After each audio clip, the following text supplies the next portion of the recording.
Сегодня продолжаю, вернее, проповедь, которую я обещал продолжить. Это проповедь на теме, как вам сохранить ваше исцеление или чудо. Как вам сохранить ваше чудо или исцеление. Или любое чудо. Как вам сохранить ваше чудо, исцеление и другие. Откройте, мы начинаем с Евангелия от Иоанна, 5 глава. Откройте, пожалуйста, Евангелие от Иоанна, 5 глава, с 1 по 9 стихи читаем. А потом будем читать остальные. После этого был праздник иудейский, и пришел Иисус в Иерусалим. Есть же в Иерусалиме у овечьих ворот купальня, называемая по-еврейски Вифезда, дом милосердия, при которой было 5 крытых ходов. И в них лежало великое множество больных, слепых, хромых, иссохших, ожидающих движения воды. Ибо ангел Господень по временам сходил в купальню и возмущал воду, и кто первый входил в нее, по возмущении воды, тот выздоравливал, какою бы ни был одержим болезнью. Тут был человек, находящийся в болезни 38 лет. Иисус увидел его лежащего и узнал, что он лежит уже долгое время, говорит ему: «Хочешь ли быть здоров?» Больной отвечал ему: «Так, Господи, но не имею человека, который опустил бы меня в купальню, когда возмутится вода. Когда же я прихожу, другой уже сходит прежде меня». Иисус говорит ему: «Встань, возьми постель твою и ходи». И он тотчас выздоровел и взял постель свою и пошел. Было же это в день субботний. Братья и сестры, мы читаем здесь историю Акрамова, человека, который находился возле купальни Вифезда. Но вы помните, если кто был на первой проповеди, перед конференцией как раз, кто был на эту проповедь? Поднимите, машите мне руки. Значит, половина только была, да? Половина не была. Я проповедовал о том, что есть 3 способа, как мы можем получить от Господа чудо. И 3 способа также, как сохранить исцеление или чудо. Здесь мы видим человека, который ждал чуда от Бога, но не мог получить это чудо в течение 38 лет. Мы видим здесь пример человека. Я тогда говорил о том, что есть 3 вида исцеления и чуда. Чудо, которое мы получаем по благодати. Чудо, которое мы получаем по вере другого человека. И чудо, которое мы получаем по собственной вере. Здесь, в эту историю, мы видим чудо, которое мы получаем по благодати. Почему по благодати? Историю, которую мы читали здесь, говорит нам, что этот человек был в огромной нужде, тяжести большой. 38 лет он не мог ходить. И он всегда ожидал возмущения воды. Дело в том, что в Израиле было это, как мы называем, колодец, как? Бассейн. Это было божественный бассейн. То есть колодец божественный. И Бог посылал, слушайте сюда, это не сказка, это реальность. Бог посылал ангелов каждый год в эту колодец, чтобы возмущать воды. И после возмущения воды, если кто из больных первый попадет в эту воду, или поплавает, или покупается в эту воду, окунется в эту воду, он исцеляется от какой бы ни было болезни. От какого-то ни было болезни, он исцеляется автоматически. Это если он только первый окунется туда. Но если он уже второй или третий, уже ничего не будет. Только один раз в году такое бывает. И этот человек был уже больным в протяжении 38 лет. Он был хромой. Он не мог ходить. И в течение этого времени, каждый год, может быть, как он вырос, он сидел Vostle этого колодца, чтобы первые туда попасть и получить свое здоровье. Но вы поймите, что таких больных слишком много. Вы представляете себе, если в Киеве колодец такой будет, представляете себе, сколько людей будет возле этого колодца? Представляете, да, себе? 1 миллион будет там. И поэтому это возможно, вполне допустимо, что этот человек действительно в течение 38 лет не мог туда попасть. И потому что он сказал, когда он хотел туда идти, уконуться, кто-то опережает его. И тот, кто опережает его, получает здоровье, а он остается. И так несколько лет, десятки лет. Вы представляете себе его ситуацию? Не 1 год, не 8 месяцев, не 3 месяца он больной. 38 лет не мог ходить.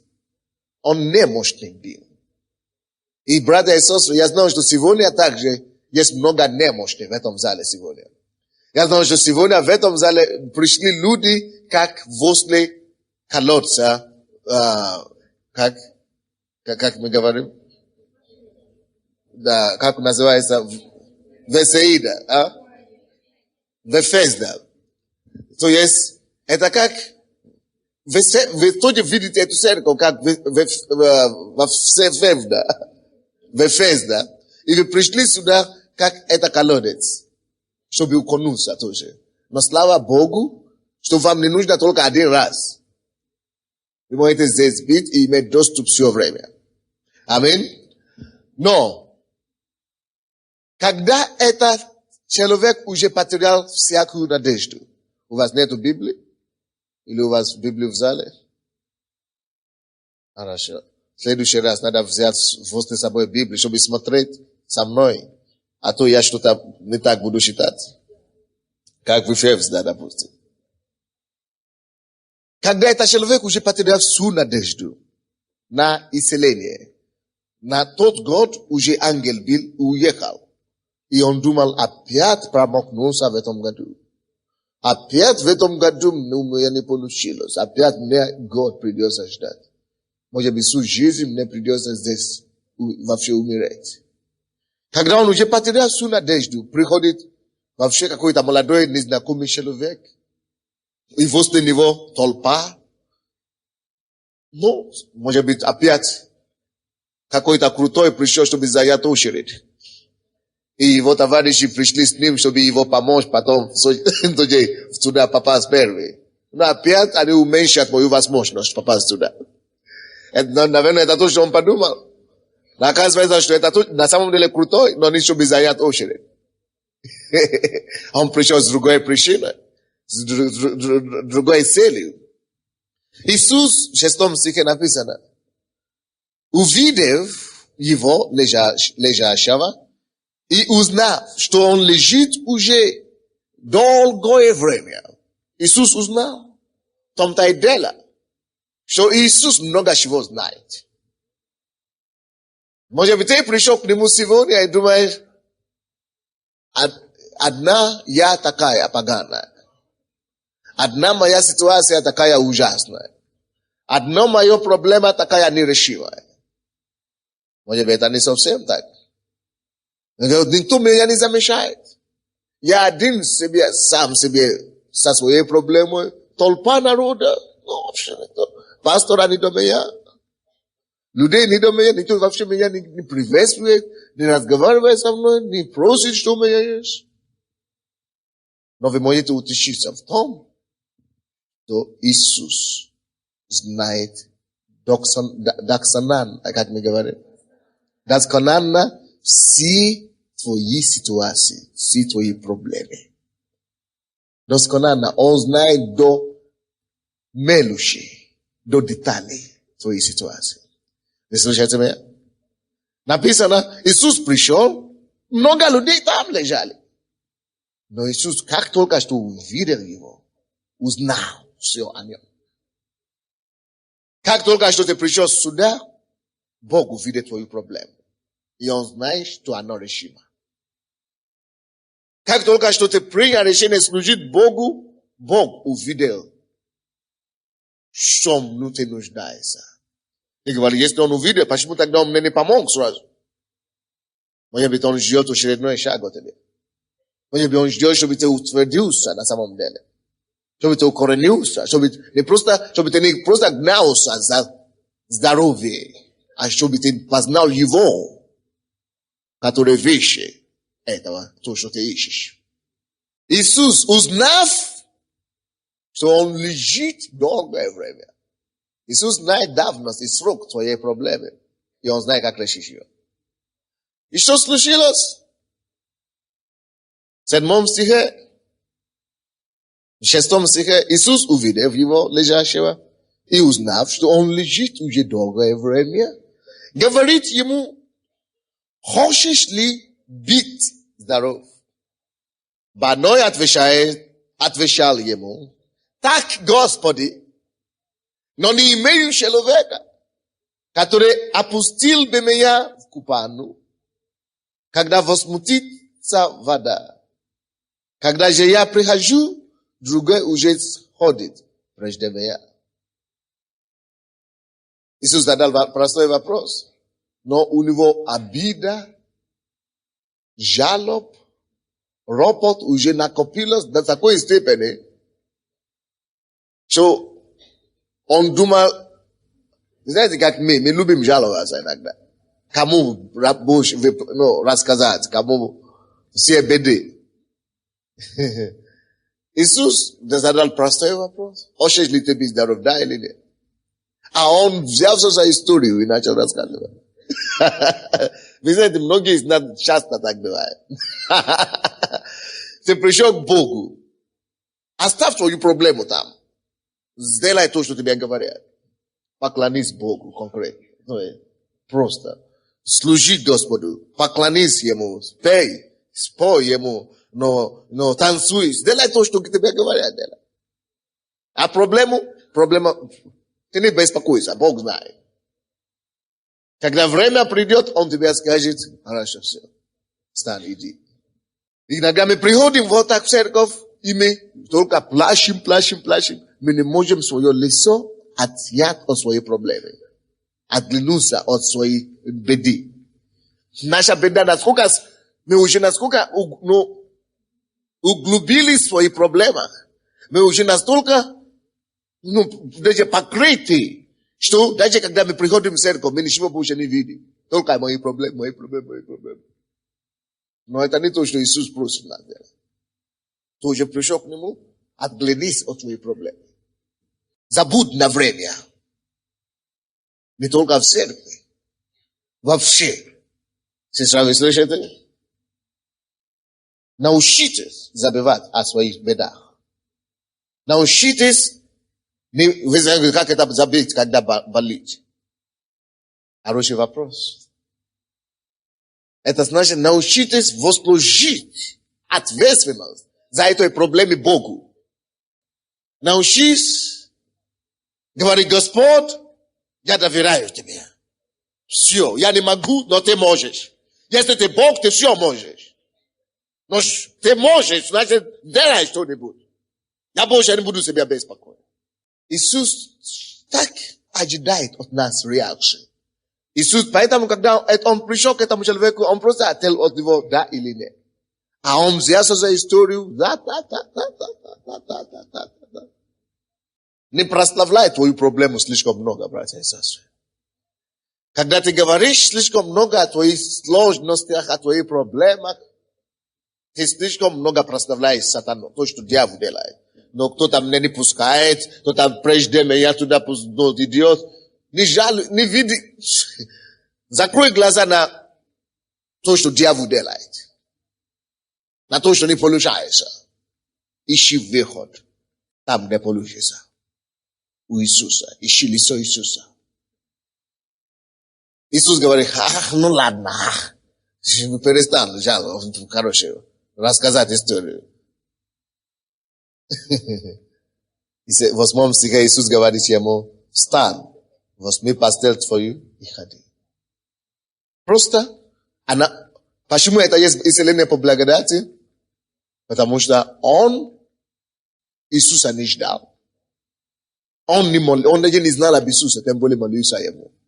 Это не та история, как у Вартимея, слепой, который кричал, Иисус, сын Давидов, помилуй меня.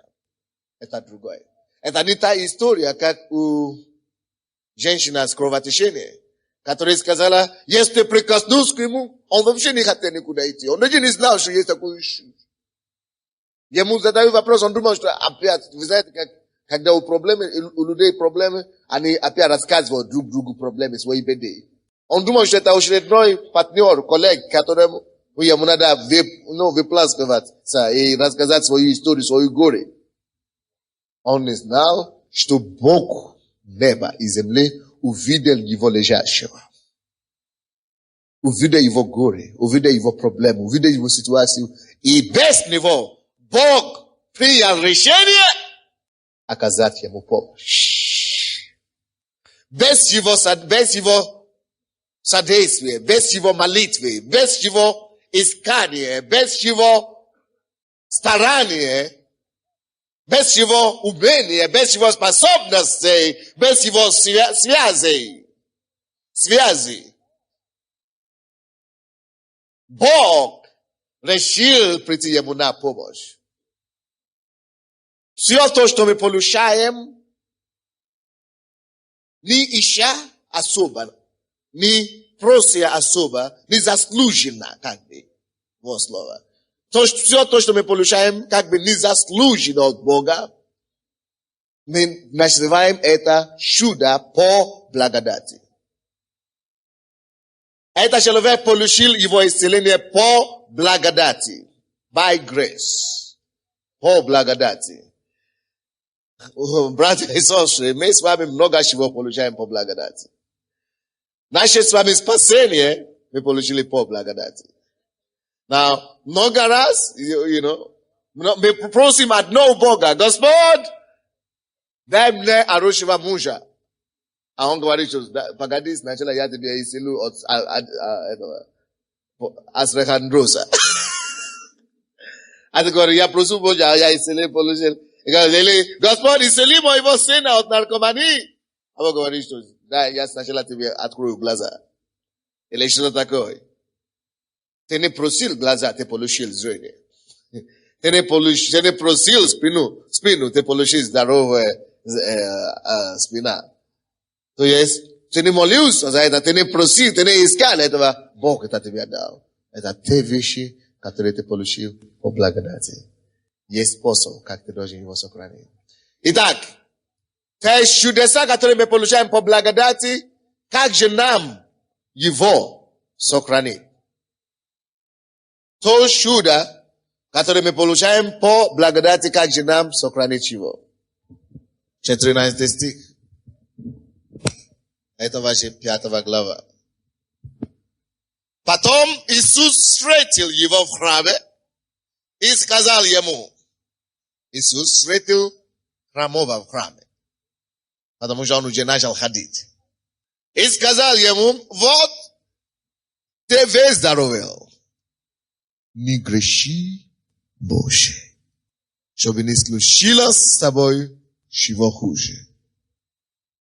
Ты выздоровел, ты получил чудо по благодати, чудо или чудеса, которые мы с вами получаем по благодати, мы сохраняем их через праведность. Напишите это себе. То, что через послушание. То, что мы с вами получаем по благодати, мы сохраняем через послушание.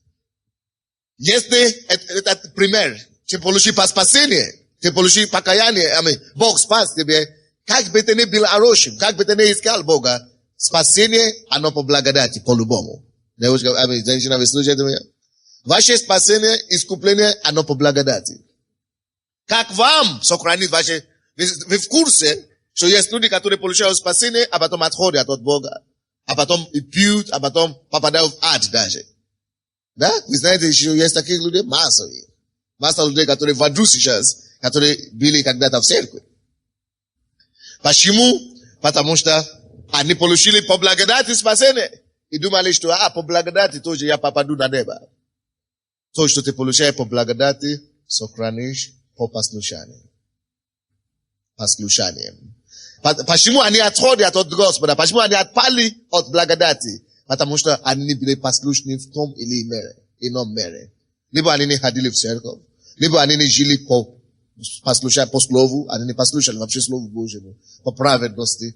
То есть конкретно, если человек отходит от Бога, это доказательство, что он не живет по Слову, он не послушный. Это напишите то, что я говорю, и вы можете это проверить в любом способе. Если ты получил чудо от Бога, Иисус говорит, ты получил чудо, больше не греши. Мы не знаем, какие у него были грехи. Мы не знаем, какие у него были обещи или привычки. Но Иисус знал принцип,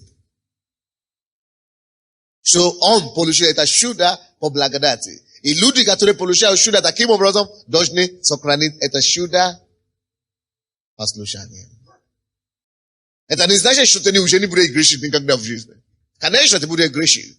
Но это значит, что даже если ты загрешишь, или ты ошибешься где-то, ты каешься сразу, и тут же отходишь и убегаешь далеко от греха. Это значит, что ты уже не живешь в грехе, ты уже не хочешь жить в грехе, ты уже убегаешь от греха. Все наркоманы, вы слушаете меня? Алкоголики. Это относится к вам, бывшие. Вы получили стресс не по вашим заслугам. Сколько вы старались, сколько вы пытались, Бог дал вам это только по благодати.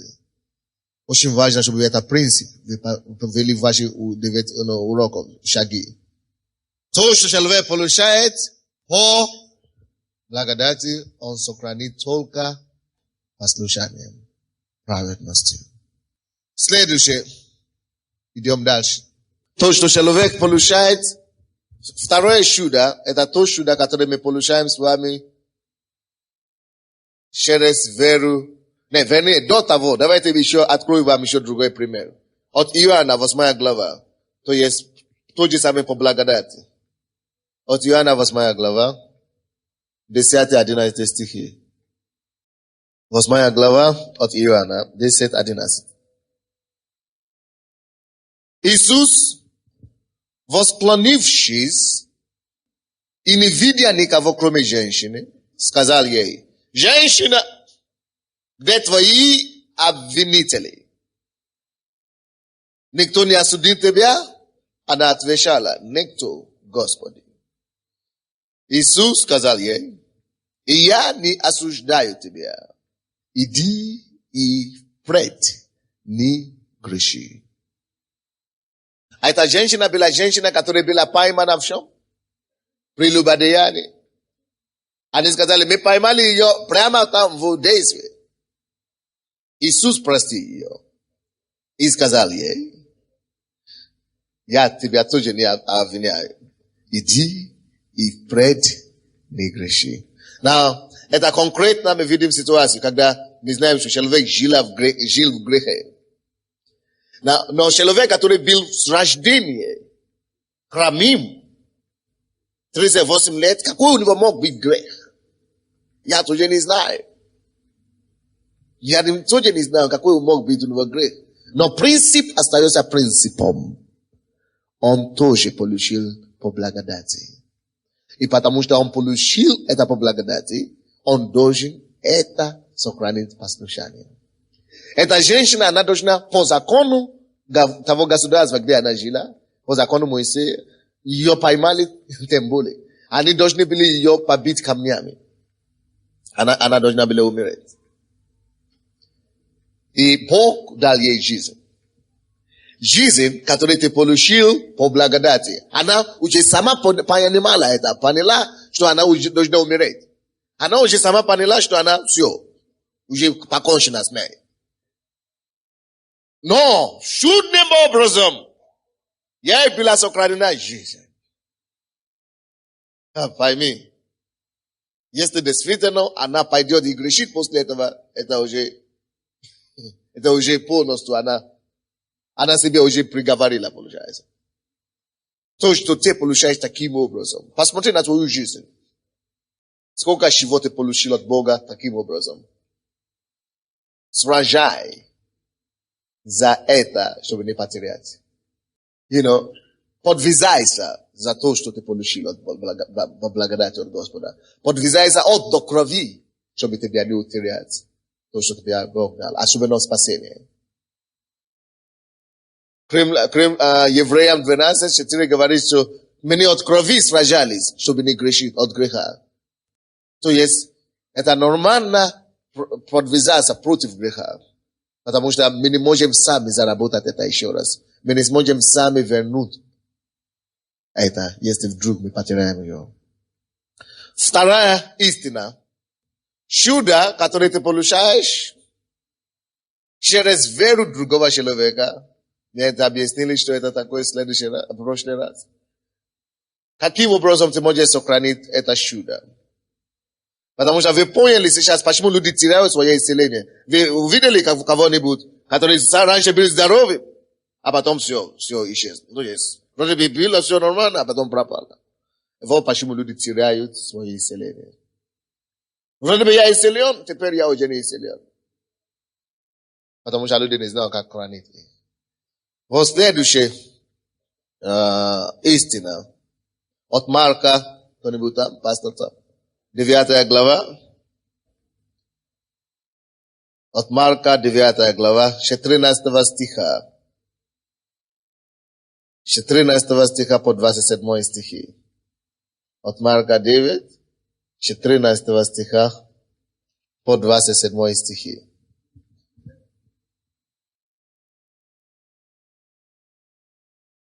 Пришедший к ученикам увидел много народа около них и книжников, спорящих с ними. Тотчас увидел его, весь народ изумился и прибегая, приветствовал его. Он спросил книжников, о чем спорите с ними? Один из народа сказал в ответ: «Учитель, я привел к тебе сына моего, одержимого духом немым. Где не схватывает его, повергает его на землю, и он испускает пену и скрежещет зубами своими, и цепенеет. Говорил я ученикам твоим, чтобы изгнали его, и они не могли». Отвечая ему, Иисус сказал: «О род неверный, доколе буду с вами, доколе буду терпеть вас, приведите его ко мне». И привели его к нему. Как скоро бесноватый увидел его, дух сотряс его, он упал на землю и валялся, испуская пену. И спросил Иисус отца его, как давно это сделалось с ним. Он сказал: с детства. И многократно дух бросал его в огонь и в воду, чтобы погубить его. Но если что можешь, сжалься над ним и помоги нам. И Иисус сказал ему: если сколько-нибудь можешь веровать, все возможно верующему. И тотчас отец отрока воскликнул со слезами: верую, Господи, помоги моему неверию. И Иисус, видя, что сбегается народ, запретил духу нечистому, сказав ему: дух немой и глухой, я повелеваю тебе, выйди из него, и впредь не входи в него. И вскрикнул, и сильно сотрясши его, и вышел. И он сделался как мертвый, так что многие говорили, что он умер. Но Иисус взял его за руку, поднял его, и он встал. Спасибо, пастор. Здесь мы видим другую историю, братья.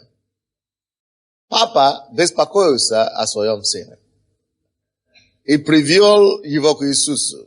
У него была тяжелейшая проблема. Он был бесноватый. Знаешь, что такое бесноватый? Он был одержимым духом эпилепсии. Иногда эпилепсия – это от болезни мозга, но иногда это от духа нечистого. И в этом случае это был дух нечистый. И что случилось? Они привели к ученикам, и ученики не могли ничего делать. Они молились, трудились, по-моему, несколько часов. Может быть, даже несколько дней. Потому что пока Иисус пошел на горы, они там были внизу боролись с бесом. И они не могли вылечить, изгонять этого беса. Иисус, когда он шел обратно с горы, он видел, что смутение среди его учеников. И спросил: какая проблема, в чем дело? И сказали ему, что мы привели, это папа начал говорить, я привел сына своего к своим ученикам, они не могли помочь, не могли его выгнать. И Иисус сказал: хорошо, дайте мне сюда. Иисус видел, что эта ситуация на самом деле непростая. Непростая ситуация. Непростая ситуация. И он понимал, что веры ученики не хватало. Вера их не хватало, чтобы исцелить этого человека. Иисус сказал что-то, которое мы с вами должны знать наизусть. Которое для нас очень важно. Это принцип духовный, который сработает в любое время. 23 стих. Иисус, выслушавший, насколько сложна эта ситуация, он ответил и сказал ему: если сколько-нибудь можешь веровать, если можешь веровать, все возможно верующим. Если сколько-нибудь, хотя бы как-то, хотя бы, немного, сколько-нибудь, если можешь веровать, то все возможно верующему. Братья и сестры, с Богом ничего нет невозможного. Проблема с нами. Сможем ли мы верить? Но у нас все есть способность верить. У каждого человека есть способность верить.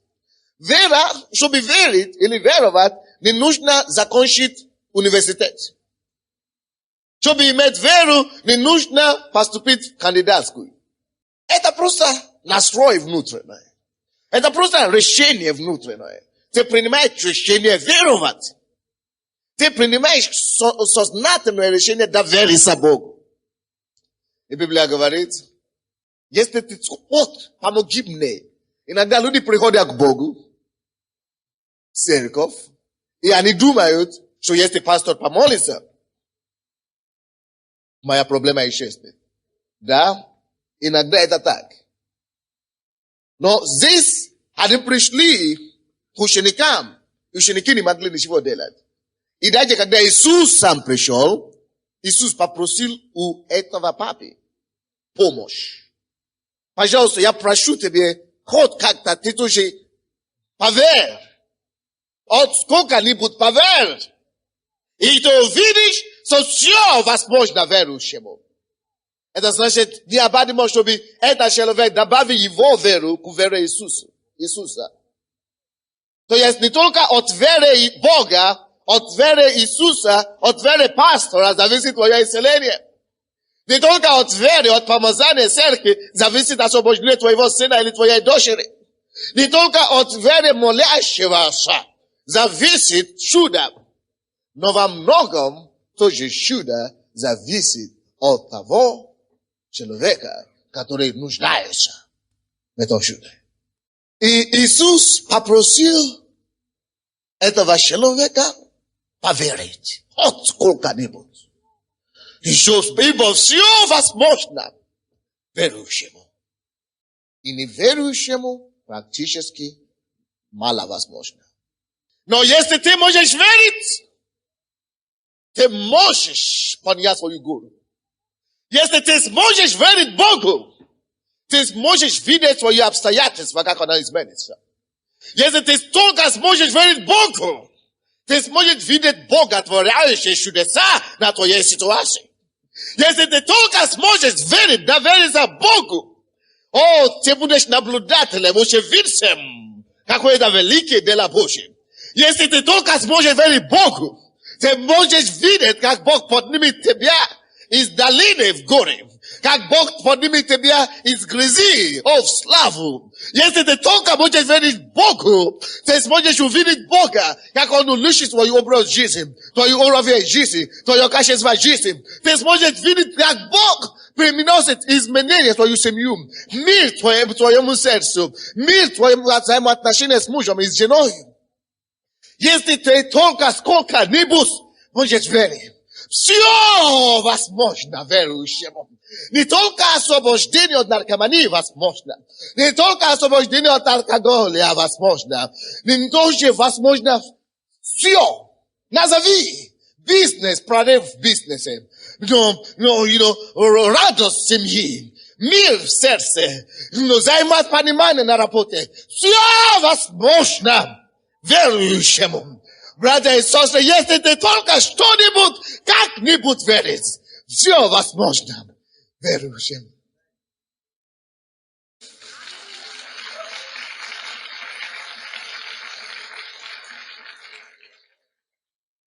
Вера меняет ситуацию. Но в ответ на слово Иисуса, этот мужчина дал хитроумный ответ. Или как мы говорим? Хитрый ответ.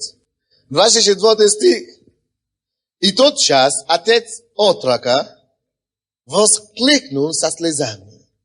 Верую, Господи, помоги моему неверию. Ты слышал когда-нибудь такой ответ? Я бы не придумал такой. Как вы говорите?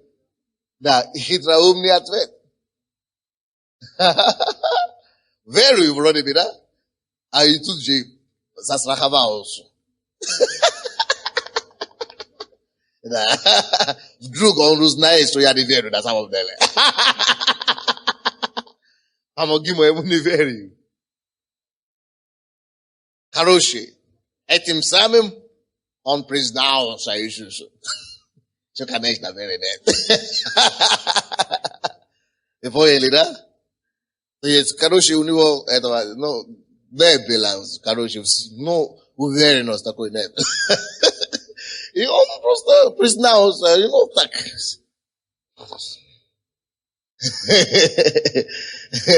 Косвенно так. Признался Иисусу, что, если можно это назвать верой вообще.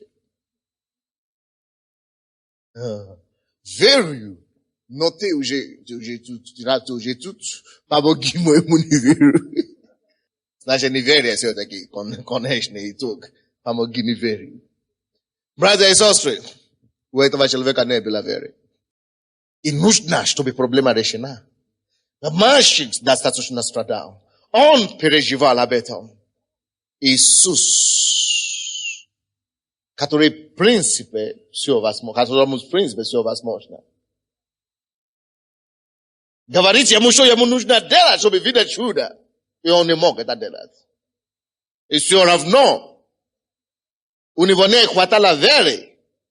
Иисус решил все равно исцелить его, но по собственной вере. Это уже не исцеление по благодати, потому что это не Иисус сам искал этого человека. То есть, когда, допустим, Бог дает слово знания вам, это в основном исцеление по благодати. То есть, вы мне не сказали, какая проблема у вас. Просто я пришел сюда, и Бог говорит, что я ищу вот этого исцели сегодня. Все. А почему другие не говорят, я не знаю, по благодати. Вот. А в этом случае, этот человек сам искал и пришел к нему. Но у него не было достаточно веры. И это называется, Иисус все равно, он говорит, что у тебя нет веры, она говорит, я. Иисус сам молился по его собственной вере. То есть исцеление и чудо, которое мы получаем через веру другого человека. Может, пастор молился за тебя, может, кто-то молился за тебя. Есть исцеление и чудеса, которые мы получаем по вере других людей. Как сохранить такое чудо? Напишите себе, такое чудо мы можем сохранить только через собственную веру. Тебе нужно потом расти в вере. Тебе нужно будет потом работать над собой. Тебе нужно потом насытить себя слово. А то уже может случиться потом. Библия говорит нам, Римлянам 10:17, что вера приходит от слышания Слова Божьего. Работай над собой. Прими решение хотя бы одну главу из Библии читать каждый день. Или 2 главы утром и вечером. Насыти себя веру. Насыти себя Слово Божие. Это будет расти твою веру. Будет подпитывать твою веру. Слушай проповедь. Прими за себя решение, что я буду слушать новые проповеди 2 или 3 на неделю. Это тебе поможет. Буду читать новую книгу, новую литературу каждую неделю или каждый месяц хотя бы. Это все кормит твою веру. Потому что все то, что ты получаешь через веру других людей, тебе необходимо будет сохранить их. И можно только сохранить такие чуда через собственную веру. Откройте Евангелие от Луки, 11 глава. Евангелие от Луки, 11, 24 по 25 стих, по 26 стихи. 24, 26 стихи. 24, 26 стихи. 11 глава от Луки. Когда нечистый дух выйдет из человека, то ходит по безводным местам, ища покоя, и не находя говорит: возвращусь в дом мой, откуда вышел. И пришедший находит его выметанным и убранным. Тогда идет и берет с собою 7 других духов, злейших себя, и вошедшие живут там, и бывает для человека того последнее хуже первого. То есть, Иисус здесь открывает нам духовную истину. Когда Бог тебя исцеляет от болезни или от нечистой силы какой-то, освобождает тебя, погано, опасно для тебя отойти от Бога. Это начинает тут же работать над собой, чтобы стать крепким. Мне жалко большинство наших, вы знаете, если честно, мне просто жалко большинство наших прихожан. Потому что они такие прихожане, они просто прихожане. По воскресеньям и достаточно. Или по четвергам и все. Да, и беда. Поэтому они всегда зависимы. Проблемы тянутся. А проблемы никогда не кончатся, никогда. Это откровение. Если вы думаете, что вы уже пришли к Богу, и все ваши проблемы исчезнут, позвольте мне огорчить вас. Проблемы никогда не прекратятся в вашей жизни. И моей тоже. Как только что одна проблема решается, пока мы живем на планете Земля, проблемы всегда будут приходить за проблемами. Но в том-то и преимущество верующего человека, что когда мы уже с Богом, мы заранее готовимся через Слово, как разрешать будущие и настоящие проблемы. Бог тебе помог решить эти проблемы сейчас, Он начинает тебя вооружать к завтрашнему дню. Чтобы ты мог уже быть готовым в состоянии сопротивлять для дьявола, разрешать уже будущие проблемы твоей жизни. И он будет тебя тоже готовить, чтобы ты не попал в некоторые другие проблемы, которые не стоит было попасть, если ты будешь жить с Богом. Но то, если ты просто надеешься, что похожу пару раз, Бог решит эту проблему и все. Слышишь?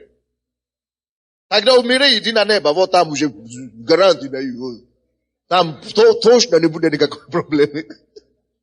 Серьезно? Ну, абсолютно. Там уже...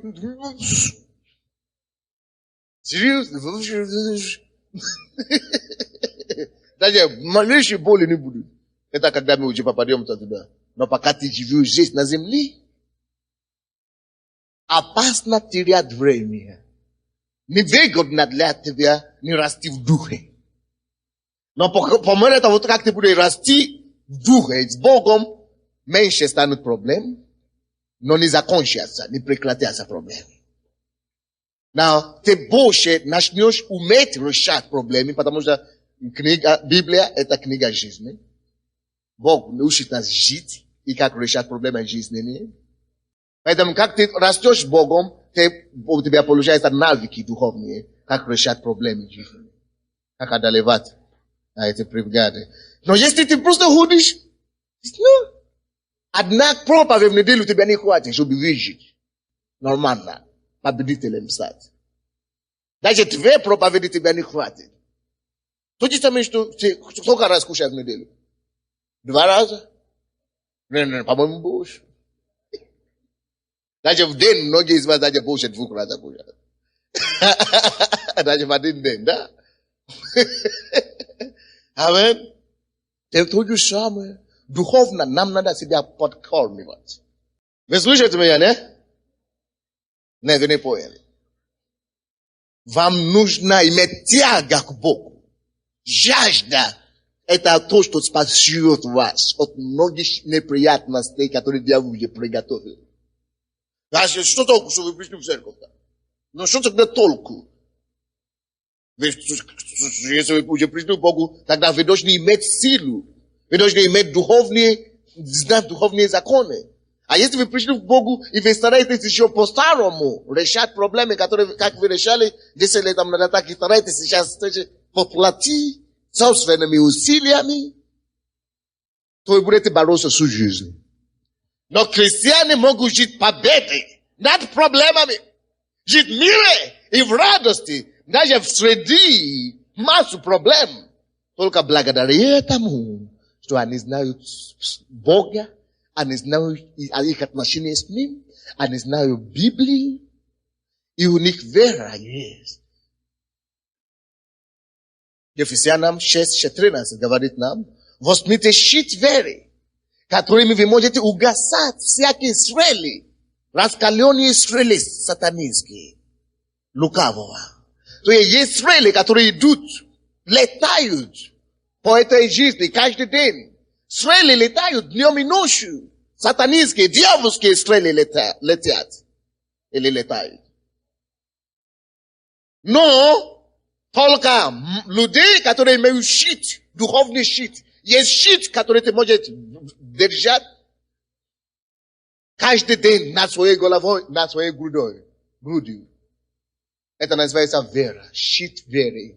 Щит наш от раскаленных стрелов сатаны есть вера наша. Как у тебя дела с этим? Откуда у меня появится вера? Не появится не слова Божьего, не проповеди. Тем более ты будешь кушать с проповеди, слова, читать книги, все, со всех источников. Но тем больше у тебя вырастет вера. Тем больше у тебя щит, тем больше ты можешь разгасать расстреленные стрелы. Вы поняли меня? Поэтому имейте, не просто будь верующим по воскресеньям.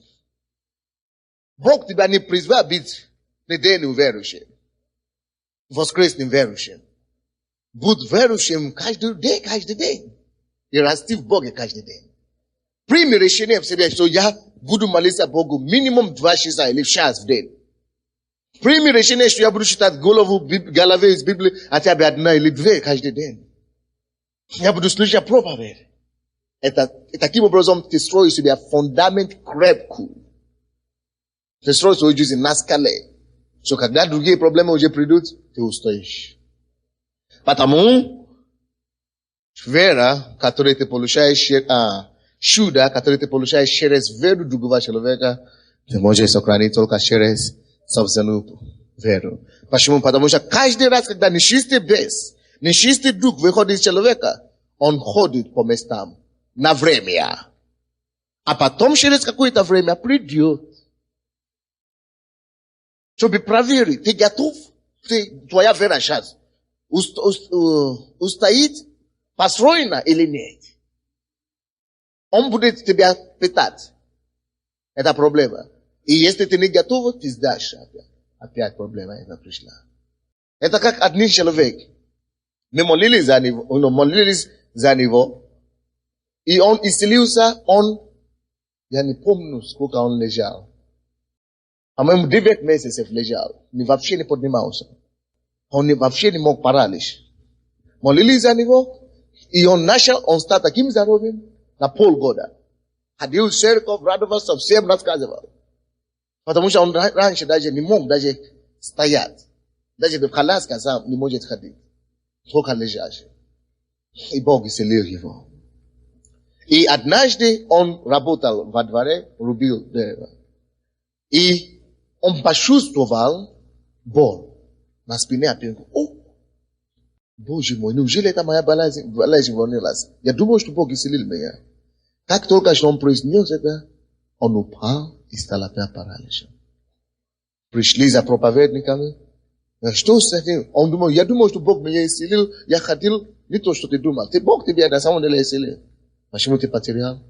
Потому что, послушайте, всякое чудо, которое ты получаешь от Господа, дьявол придет, чтобы искушать тебя, чтобы испытать тебя, чтобы проверить тебя, готов ли ты сохранить это чудо или нет.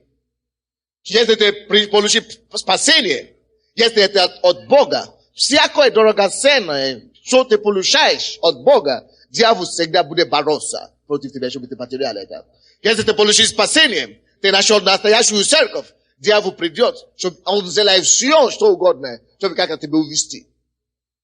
Если ты действительно спасен. Он будет давить на тебя, чтобы ты не ходил в Божью церковь. Если ты получишь крещение Духом Святым, дьявол придет с сомнением. Ты сам говоришь, это не Дух Святой, это ты сам выдумываешь. Зачем ты тебе говоришь такое? Это дьявол.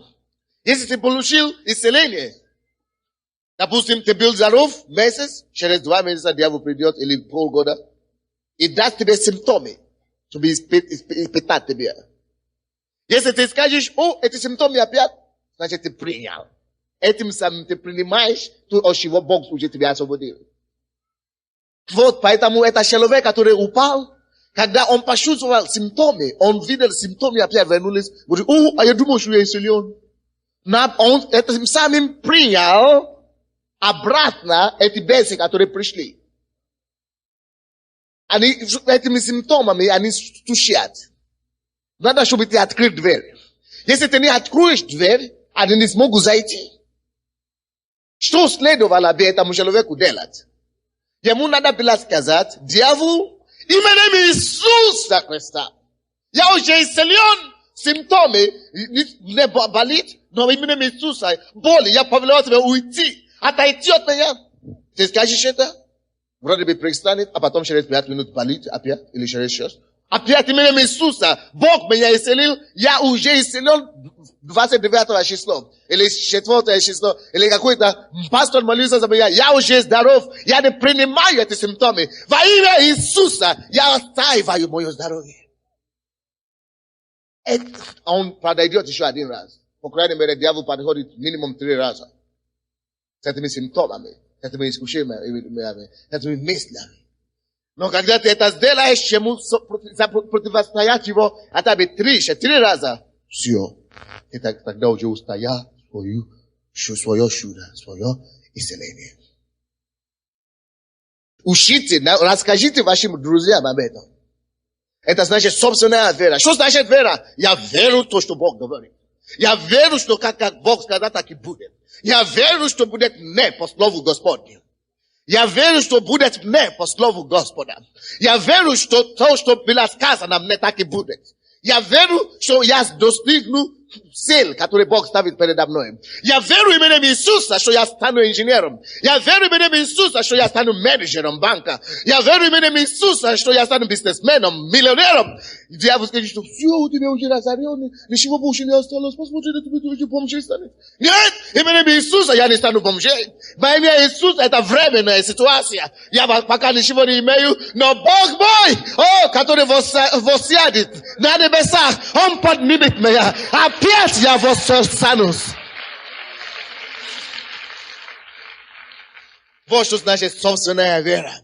Но если твоя вера не будет подпитана, если у тебя не будет хватить Слова Божье, проповеди, ты не будешь в состоянии это сказать. Ты не будешь в состоянии это сказать. Ты будешь понимать в разуме, что нужно это говорить, но ты не будешь в состоянии это делать. Ты будешь говорить, я все понимаю. Но даже если ты это произносишь, ничего не будет работать, потому что ты сам не веришь в том, что ты говоришь. Потому что не хватало вера. То, что работает, то, что делает чудо, то, что происходит чудо, не то, что ты только говоришь. Ты можешь говорить, ты можешь даже говорить, что ты в Луне, ты все равно здесь на земле. То, что двигает вещи в духовном мире, не просто, что ты говоришь, но то, что ты веришь, тому то, что ты говоришь. Поэтому очень многие из нами говорим, именем Иисуса, рана Иисуса, я исцелен, я рана Иисуса, я исцелен, я рана Иисуса, я исцелен.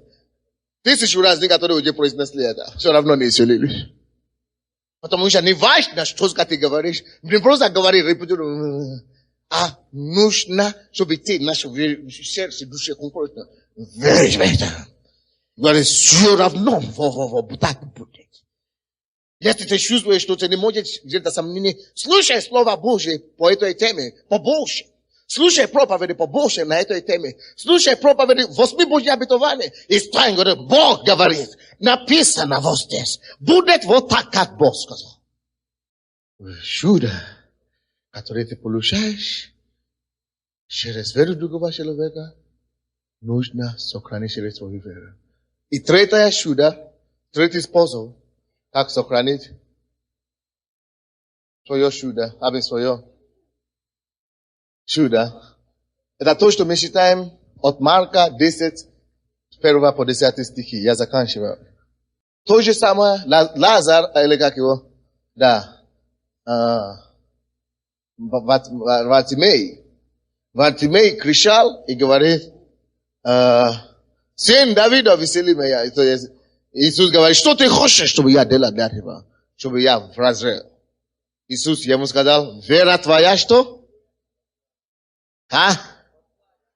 Вера твоя спасла тебя.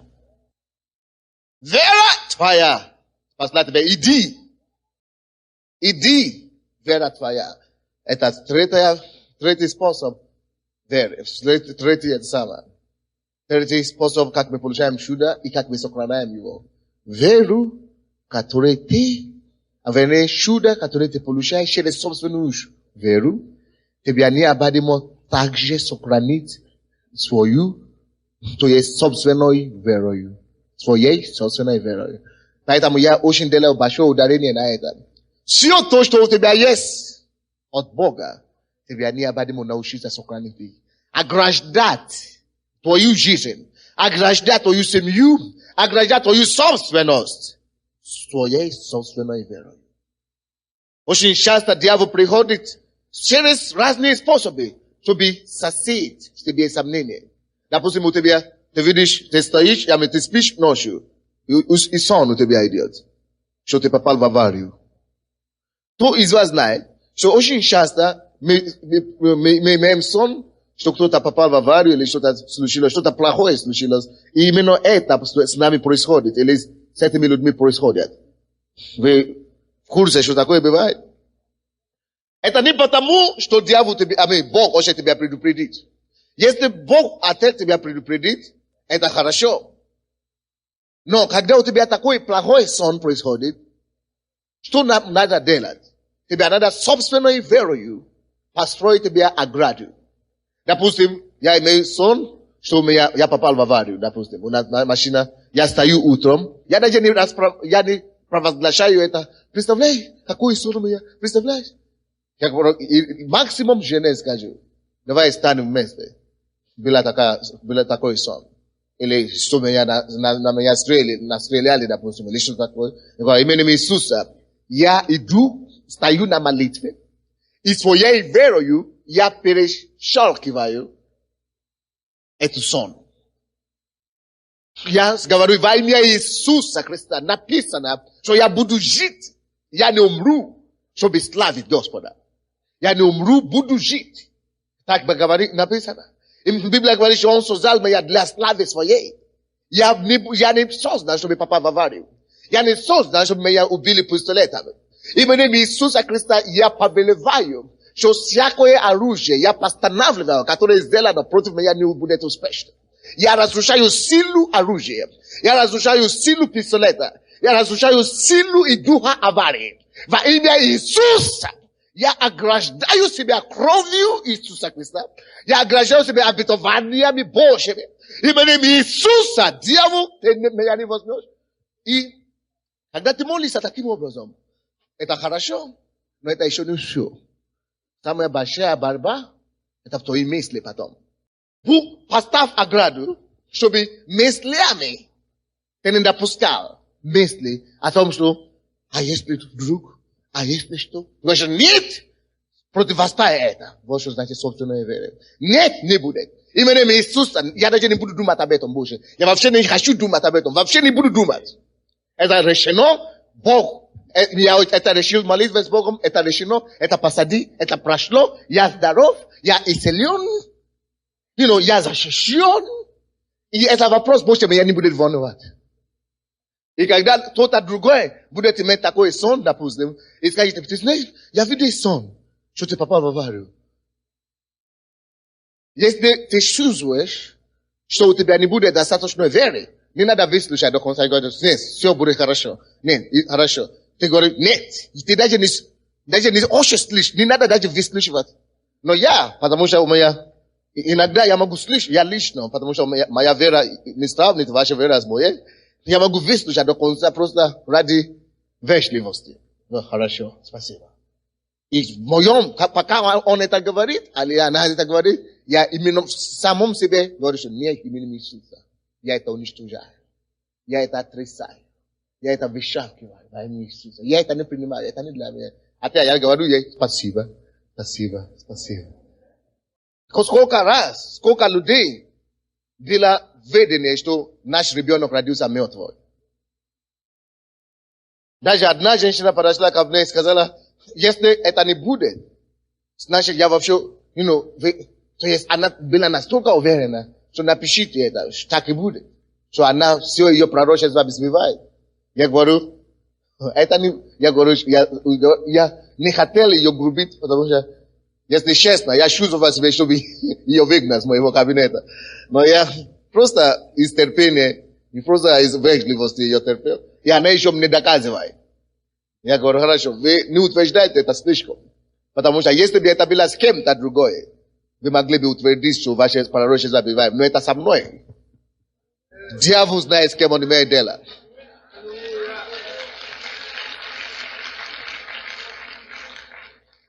Поэтому я говорю, что я не говорю, что вы не пророк от Бога. Я не говорю, что вы не от Бога получаете. Пускай это будет. Но просто я вам говорю, потому что это в семье Сандея. Я просто говорю, что это, пока я еще жив, и я еще в состоянии первенства, я готов, если Бог хочет собирать моего ребенка или жену или кого-то, я готов отдать Богу. Но в этом случае я знаю, что это не воля Божья. Я готов отдать Богу все, но это не воля Божья. Мой ребенок не родился мертвый. И потом американцы какие-то были здесь, жена у него русская, он с гитарой. Они тоже, но они очень тактичные. У них тоже было оба женой, такой сон плохой. И они мне не сказали это. Но кому они сказали, они это передали. Я даже не хотел слушать. Я говорю, хорошо, спасибо.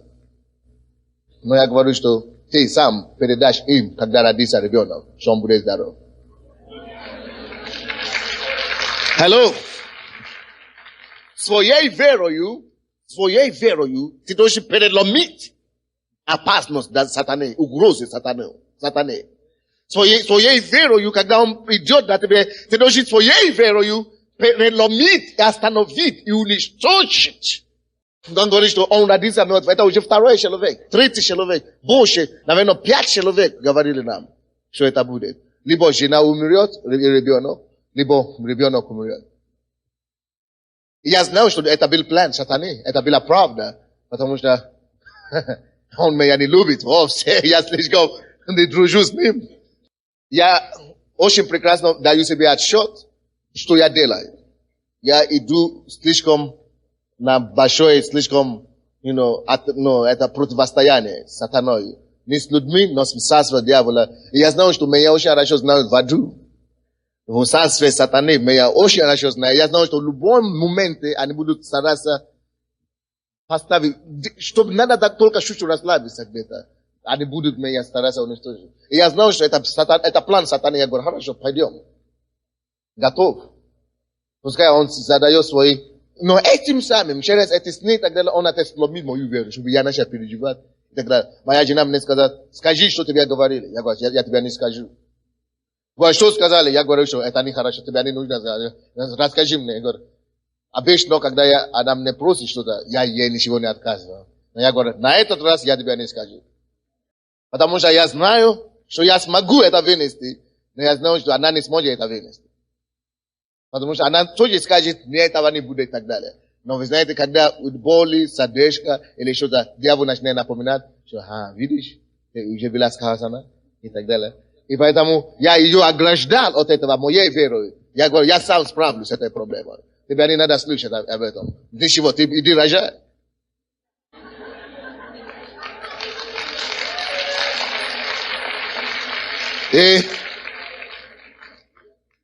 И когда она должна была рожать один день, не родила, второй день не родила, третий день, она уже начала мне звонить, давай молиться. Я говорю, ничего, я позвонил, я поехал в больницу и позвал врача и мою жену. Они никогда это не слышали, не видели. Я сказал, врач, она будет сама родить. И если осложнение какое-то будет, или операция и так далее, что я не хочу, чтобы у вас сомнения было, потому что она начала какие-то вещи говорить. Говорит, что это не будет. Она, ее, не трогайте ее.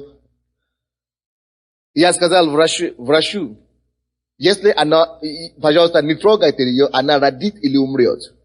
Я так сказал. Либо она сама родит, или пока не умрет, ничего не делает. Я просто, утрирую, да? Я этим самым показал ей, что все в порядке. Я говорю, что ничего не будет с моей женой. Она родит сама. Не надо даже не думайте об операции или осуждении, потому что она либо родит, либо умрет. То есть, не трогайте ее, пока она не умрет. А пока она успеет умереть, я сам приду. Соберу эту ребенка от нее. Я так сказал. То есть, она говорит, она позвала мою жену, говорит, слышишь? Она сказала жене, ты слышишь, что муж говорит? Она говорит, да. Я говорю, она знает. То есть, этим самым я оградил себя и вычеркнул всякие другие возможности. Я не сказал, чтобы вы это делали, но я могу это делать, потому что я знаю свою веру. И когда она родила, вы знаете, у нее было уже схватки, несколько, 13 часов, и отверстие не открылось внутренне из матки. И я здесь в церкви, я проповедовал. И когда я звонил, я слышал, что, я утром звонил, она звонила, сказала, схватка начала. И я вижу, она еще не звонила, чтобы сказала, что она уже родила. Во время перерыва, между первым и вторым служением, Дух Святой мне сказал, тебе надо сейчас стать на переломе для нее. Она уже должна была родить 2 часа, но не родила. И поэтому я даже не молился как таково. Я просто стал своей вере и сказал, дьявол, я даже не знал, какие сложности там. Оказывается, что там уже вся больница уже бежит туда-сюда, потому что в таких случаях они делают операции. Но врач помнит то, что я сказал. Что не трогай ее, пока она не умрет. Вот, и она сказала, потом, когда я уже приехал, я просто помолился, дьявол, это ничего не ведет у тебя. Именем Иисуса я повелеваю, постанавливаю благополучные роды для моей жены. Просто 2 минуты во время перерыва, и все. Я стал, просто утверждал свою позицию еще раз. И когда она уже родила, на следующий день, когда я был там, она сказала, врач сказала, что когда этого не было, 6 часов, уже 13 часов, и обычно это одно из первых, то, что должно открыться. Даже вода отошлась, и не было отверстия. Это для них, она говорит, что 25 лет я принимал роды, я такого не видел. И никто во всей больнице это не видел. Что поэтому мы хотим только операцию делать. Она говорит, что, но когда я помню то, что вы сказали, я сама уже начала молиться.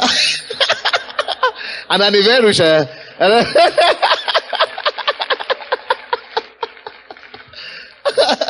Она говорит, что сама начала молиться. А потом я говорю моей жене, как прошло роды? Она говорит, что когда схватка была больно, но когда роды для меня это было как праздник. Что вообще ничего не чувствовал. Слава Богу. Бог, дьявол всегда имеет планы свои. Дьявол всегда имеет планы на разрушение. На то, чтобы украсть мир.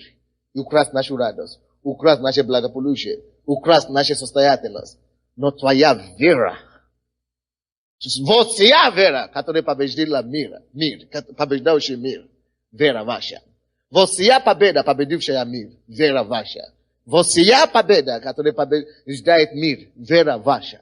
Пускай твоя вера станет твоей оградой. Пускай твоя вера станет твоей защитой.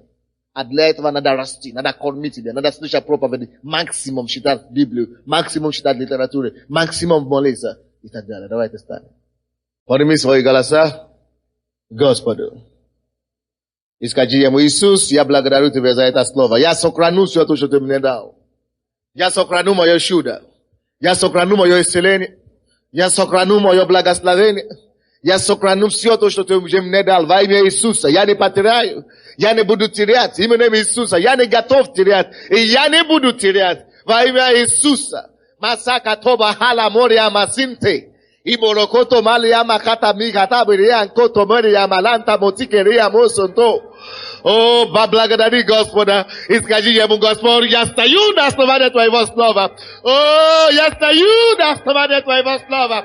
То, что ты сказал в отношении меня, сбудется во имя Иисуса. Твоя воля сбудется в моей жизни. Твое слово исполнится в моей жизни. Именем Иисуса я сохраню свое чудо. Я сохраню свое здоровье. Я сохраню, Боже, то, что ты мне даешь. То, что ты мне дашь, Боже. Я все сохраню. Я не потеряю ничего из того, что ты мне даешь. Во имя Иисуса, Боже. Я буду послушание служить тебе. Я буду праведности ходить перед тобой. О, Господь, во имя Иисуса Христа, я отстаиваю мою позицию, отстаиваю твое слово, отстаиваю твою заповедь в моей жизни. Помолись Богу, молись Господу. Открой твою душу ему. Скажи ему: Господь, ты есть моя ограда. Я принимаю конкретное решение. Расти в вере. Я принимаю твердое решение. О, волю, Господи, расти в благодати во имя Иисуса Христа. Я не отступлю от твоего слова. Я не отступлю от исповедания моей веры. Именем Иисуса Христа. Будет мне, как ты сказал. Будет мне, как было сказано мне. Будет мне Божье обетование. Поговори с Богом, поговори с ним. Планы сатаны не сбудутся в моей жизни. Я отрекаюсь от планы сатаны. Я противостою сатаны. И он убежит от меня. Именем Иисуса. Я не принимаю болезнь. Я не принимаю бедствие. Я не принимаю несчастье. Во имя Иисуса. Поговори с Иисусом. Поговори с ним. Скажи ему: моя вера будет твердая. Моя вера будет стоять. Моя буду стоять на моей вере, Боже.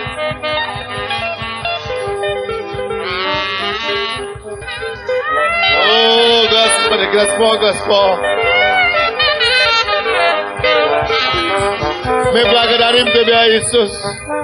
Мы славим Тебя, Господь. Аллилуйя. И мосакатамо ракатамо сандамо сиде кетендая маленде. И мосоко тамалия махосе катаба санда. О, слава Тебе за благодать верить. Мы благодарим Тебя, Господь. Именем Иисуса Христа. О, за веру, который есть наш щит, Господь, наш меч, Господь. Мы верим Тебя, Господи, что будет нам все то, что Ты сказал нам. Будет по Твоему слову нам.